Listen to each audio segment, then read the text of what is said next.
Good morning, Morai Rabotai. We are continuing on Mesechet Avodah Zarah, and we are on top of Ayin Dalit Amud Bet. The first line, starting the Mishnah. Today's Amud is being learned.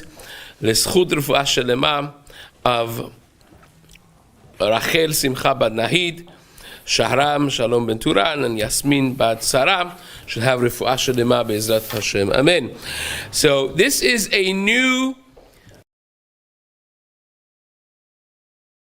This is going to be primarily discussing the way they built their wine press, the gat, and sealed it with zephet, with tar, to insulate the interior surface of the wine press that they had. And the Mishnah says, gat shel even, if the press is made out of stone, shezafta ovet kochavim, that the process of zvita, of sealing the interior with zephet, with tar, was done by a goy. The way they used to do it was, you had hot tar that they would pour and smear inside, but the problem with it is that tar smells pretty bad. And to offset that, they would also pour some wine with it.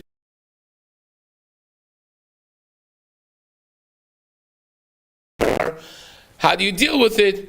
And the Mishnah says, menagva veiteora. You dry it, and that would be sufficient. Now, the Gemara later on is going to explain that the drying process is rinsing it well with water and drying it with ether, with ashes. So it's a whole process that we will discuss. But that would be sufficient.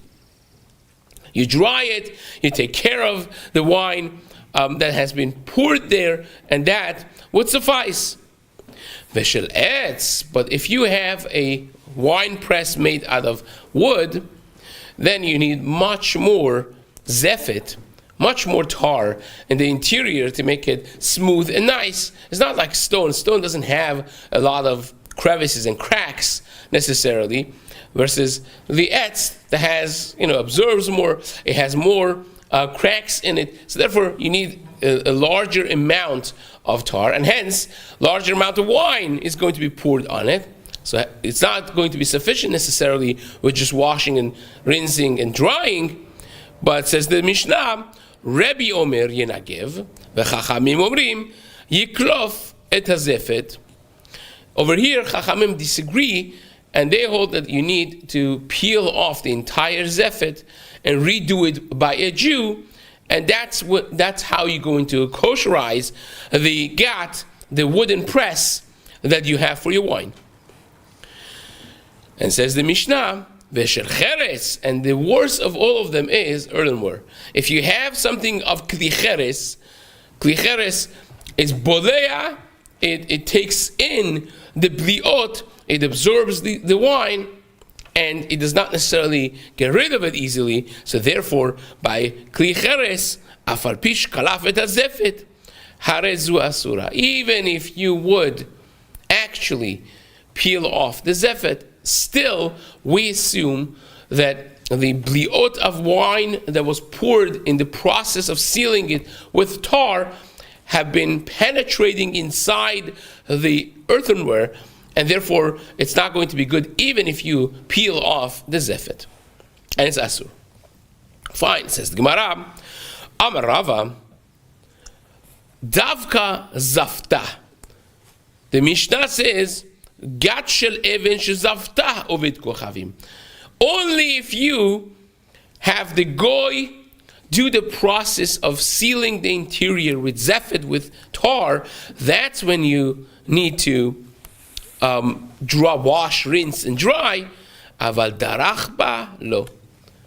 Rava says, but if you have a gat, a wine press, that has not been sealed with tar, but the goy went inside with his grapes and, started pressing his own wine, that you don't need to be drying in this whole process. You can just rinse it off and it's good to go.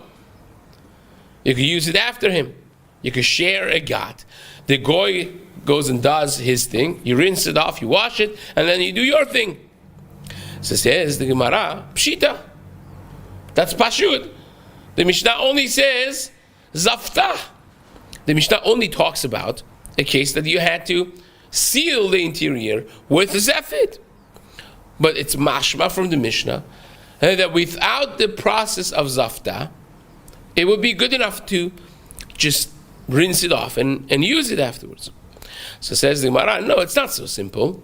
Because mahu detema, I would have maybe thought, huadin afiru darachba, that really the same halacha applies if you have a goy going and using your wine press that's not sealed in the interior and just uses it with pressing his wine with his feet.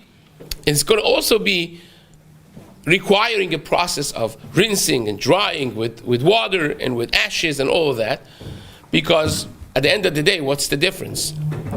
What's the difference? Over here, you have wine poured into the tar, and over there, you have wine poured directly on the gat. So maybe you have to do the same process, I would have thought. Therefore, Rava is coming to teach you that no. The only time that you need this whole process of drying is when you had the wine being absorbed inside with the heat of the tar and so on and so on. That's when you need to do that. But if you have an unsealed gat, a vessel of wine press that has not been sealed in the interior, if a guy used it for wine press, you could just wash it afterwards. If it's given that it is from Evan, given that's from a stone, you could just wash it off, rinse it off, and use it afterwards. So that's one way of saying this in the name of Rava. And the reason the Mishnah singles out the case of Zefet is because that's Urcha de Milta. Urcha de Milta is that when do you have a goy pouring wine into your wine press? You usually don't let any goy around the wine press even. But normally, when you always have it is, who does the interior sealing of gat? Usually the goyim, the workers. And they pour wine over there, so therefore it's the common scenario of having a goy pour wine on your gat is always by the case of sealing it with tar. But really the halacha is the same, says Rava. Fine. Kamash Malan, the Kamash Malan according to this Rava is that you would have thought that it's going to be the same halacha. Rava comes and tells you that's not the same halacha. If the goy goes and works in the wine press without any zefet, without any tar, and pours wine, it's fine. You can just rinse it off and it's good to go. This is the version 1 of Rava. There are those who say exactly the opposite in Rava. There are those who say what Rava really said was this. Amar Rava, Davka Ziftah. Only in a case that the goy sealed the interior with zefet, that's when it's enough to just wash, rinse, and dry. But if the goy actually used your gat, your wine press, without zefet, and went there and made his own wine with pressing his own grapes, then just the mere wash, rinse, and dry is not going to be good enough. Aval darach ba, but if he actually made his wine, he pressed grapes in there, lo sagila beniguv. It's not going to be sufficient with just drying. Says the Gemara, Pshita, it's Pashut, of course. That's going to be the case. You see how this is exactly the opposite of the previous one. Once it's Pashut, that's not going to be good enough. Because the Mishnah says only Zaftah. Zaftah tenan. We learned the Mishnah Zaftah. The Gemara says, no. Mahu detema. Maybe I would have thought. Hu adin afilu darachba. Be'emet, it's not Zaftah only. But even if you went inside as a goy and you actually pressed grapes there in the gat, in the wine press, still is enough to wash it, rinse it, dry it with ether, with ashes, and that would be good enough. And the reason that it says ziftah or zafatah is orcha de milta katani, is because usually a person doesn't let a goy in their gat The only time that you have a normal scenario in which you have a goy pouring wine in your wine press is going to be when the process of interior sealing is happening, and therefore I would say that maybe it's the same halacha, kamash malan. So kamash malan dafka zefata, aval darach ba lo sagila beniguv. So let's pause for a moment. What happened according to Rava before we go any further? We have two versions of Rava. According to the first version, Rava is very lenient. Rava just says, well, only zefata is a problem, but if the goy actually went inside and made his own wine, and your wine press is made out of stone, you have no problems. You could just wash it, and it's good to go, because there's no zefet there. And according to the second version of this Rava, only if you have zefet that the goy put, only sealed it and put some wine for the smell, that's when you can wash it, rinse and dry, and you will be good to go. But if afterwards, after he did this whole process of sealing with tar, he also went on top and he made some wine, then we are very concerned that the wine of the goy is going to be in the crevices of this tar, because again, they didn't have the system that we have. When you have a tar, if you have any wine, any crack inside there, and when you pour actual wine, when you're actually processing the grapes and you're using it as a wine press, there's tremendous amount of wine there. And if you have a little crack, the wine gets trapped in the cracks of this tar, or in the crevices of the tar that you have there, and it will be a problem.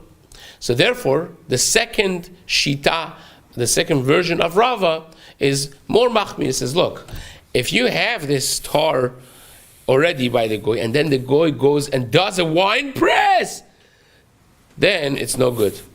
Washing, sealing, washing, rinsing, and drying is not going to help any longer. Now the Gemara is going to bring a raya for the second language of Rava. Take a look. Says the Gemara, Ki ahu de'ata lekamet Rabbi Chia, which the Gemara, when he says Ki ahu, means that this psak of Rava, according to the second version of how Rava was said, is like the story that we had by Rabbi Chia and Rav. Now we all know that Rabbi Chia was a Talmid Chaver of Rebbe. Right? Rabbi Yehuda Nasi, his best top Talmid was Rabbi Chia. And Rabbi Chia was the uncle of Rav. Now Rav himself also was a Talmid of Rabbi Yehuda Nasi, as we have it in several places in the Gemara in Shabbat, Daf Gimal, says that when Rabbi Chia and Rav were sitting in front of Rebbe, Rav asked some questions and Rabbi Chia got upset with him, right? We have it in Gemara in Chulin, Kuf Lamed Zayin, that Rabbi Yochanan mentions that me and Rav were together in the shiur of Rebbe, Rabbi Yehuda Nasi, and how he sat 17 rows ahead of me, and when he spoke in learning with Rebbe, Rabbi Yehuda Nasi, nobody had an idea what they were talking about. So Rav was pretty big, but bigger than him was his uncle. His uncle was Rabbi Chia. Now this is the yeshiva of Rabbi Chia. And this Jew comes in front of Rabbi Chia. Amar le, havli gavra, the dochili ma'ar sartoi.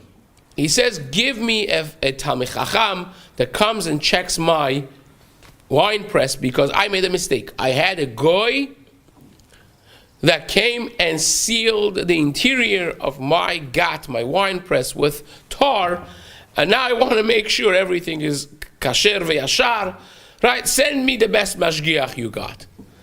So Rabbi Chia says, no problem. He sends who? None other than his nephew, Rav.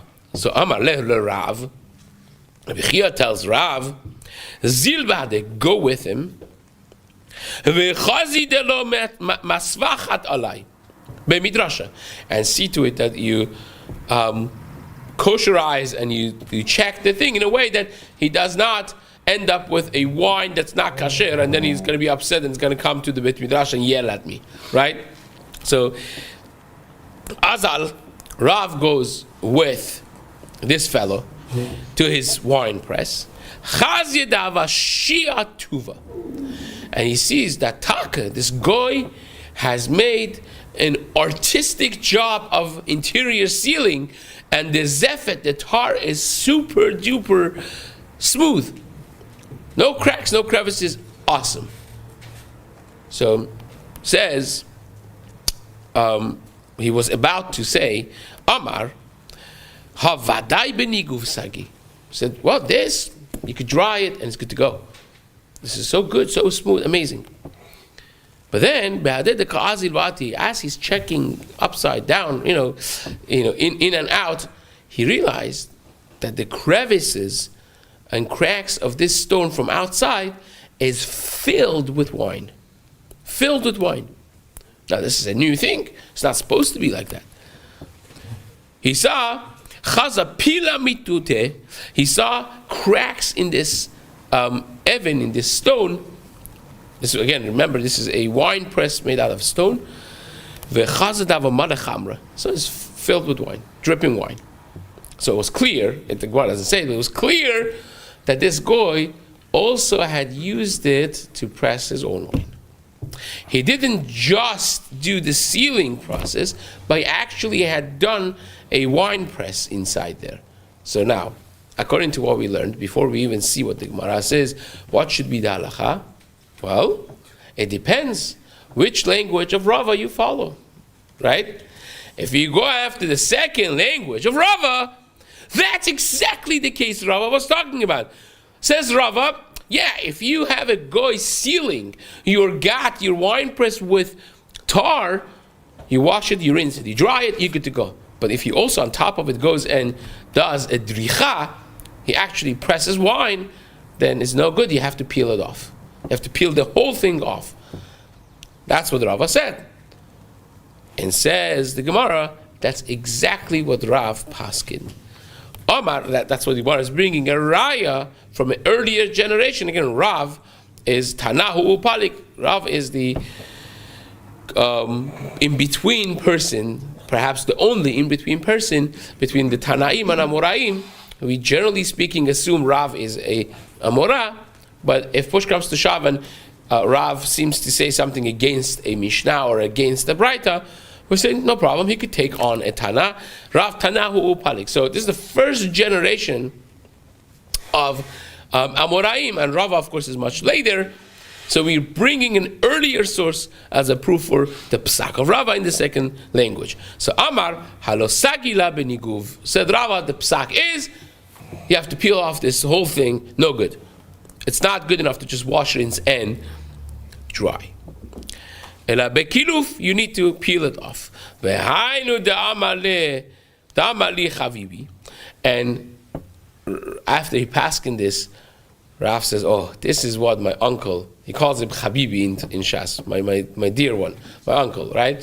Says, it's interesting, Dod also is it means Dodi, means my uncle also means Anila Dodi, my beloved. So that's what my uncle meant.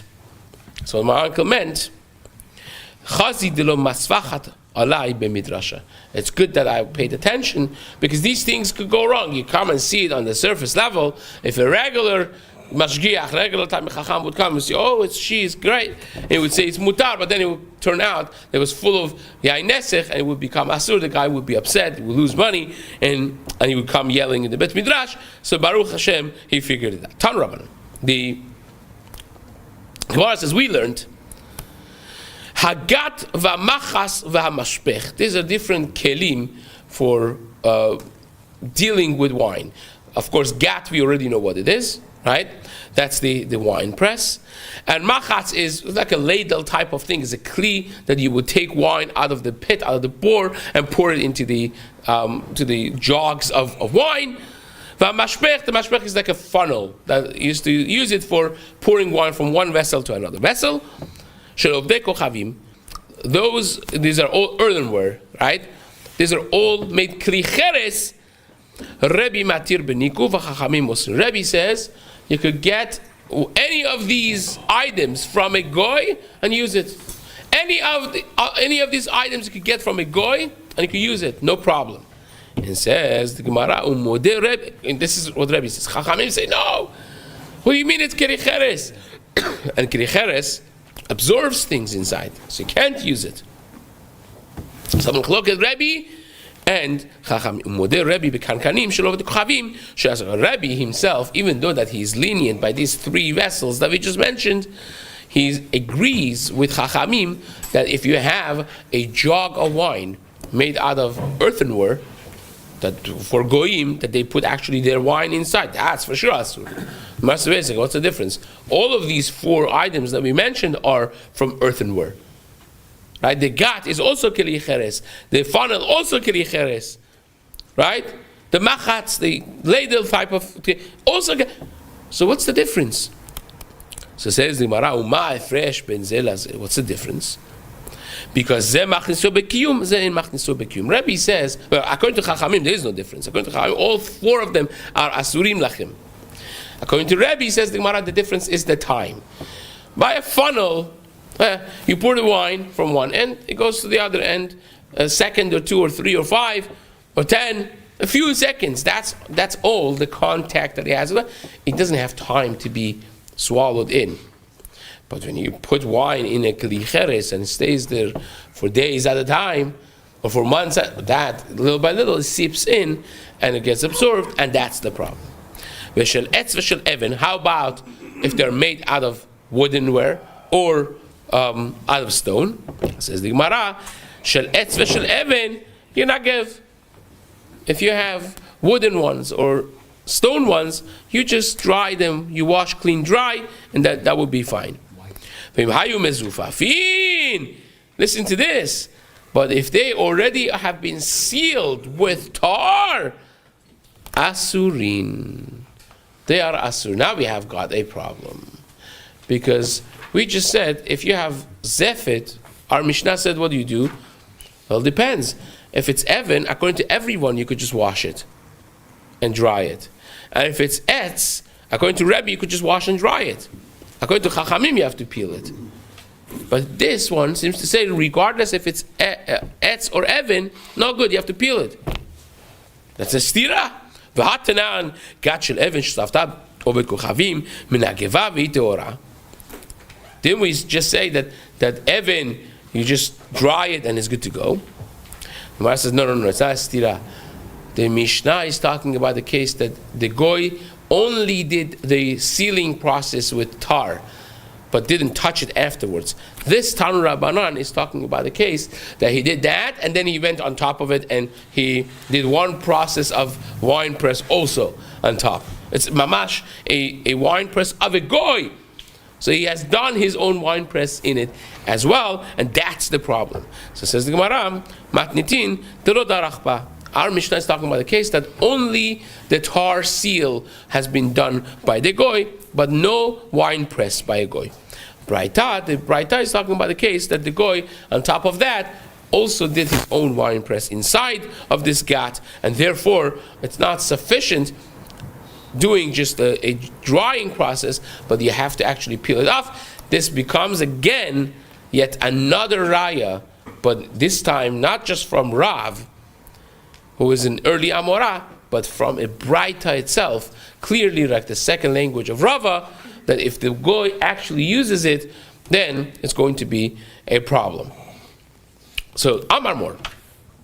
Let's just start this. Hagat v'hamachas v'mashpech shel ovdei kochavim Rebbe matir benigu v'chachamim asur. We just had this Braita that the three vessels, the wine press itself, and this, ladling a kli vessel, and also the funnel, the mashpech. If you have a goy's thing, Rebbe says is mutar beniguv, and Chachamim say it's asur. Says Gemara v'esaken v'ha'anan tenan shel cheres afal pish kalaf et hazefet harei zo asura. We're talking in this Braita about kli cheres, right? And yet Rebbe holds it's mutar. But our Mishnah didn't say that Rebbe argues. Our Mishnah, take a look quickly at the Mishnah. Our Mishnah says the Shita of Rebbe only in the Kli Even and Kli Es. But when it says the end, it seems to say that Kli Cheres, according to everyone, is Asur. But now we are learning in this Braita that Rebbe argues with Kli Cheres as well, and he says, no, it's good enough. Right? A gat, a wine press that's made out of earthenware, if we were only to read our Mishnah, help me out over here, we would say that if the gat is made out of Kli Cheres, what's the halacha? Asur, even according to Rebbe. But then we learn this Braita, and the Braita spells out clearly that Rebbe says, no, it's mutar. Only Chachamim say it's Asur. Well, what happened here? Gemara says, yeah, you're right. It's a good, valid question. You have to say that our Mishnah, once he said the Shita of Chachamim, v'Chachamim omrim yiklof et hazefet, then the following sentence is also only according to Chachamim. When it says v'shel cheres afar pi shekalaf et hazefet harezu asura, that's just continuing the shita of Chachamim. But really, in truth, Rebbe argues even on that, and is mekel even by a gat that made out of kli cheres, that it's mutar still to deal with it. Says the Mishnah, the Gemara. I'm just going to read what we explained outside. Amar Rava, Sefa de Matnitin Atan L'Rabanan. The Sefa, the last sentence in our Mishnah, is only according to Rabbanan. Once you mention Chachamim, you just follow the Shita of Chachamim. But Rebbe indeed argues with that as well. And Be'ezrat Hashem, we will continue this in the days to come. Chazak u'baruch.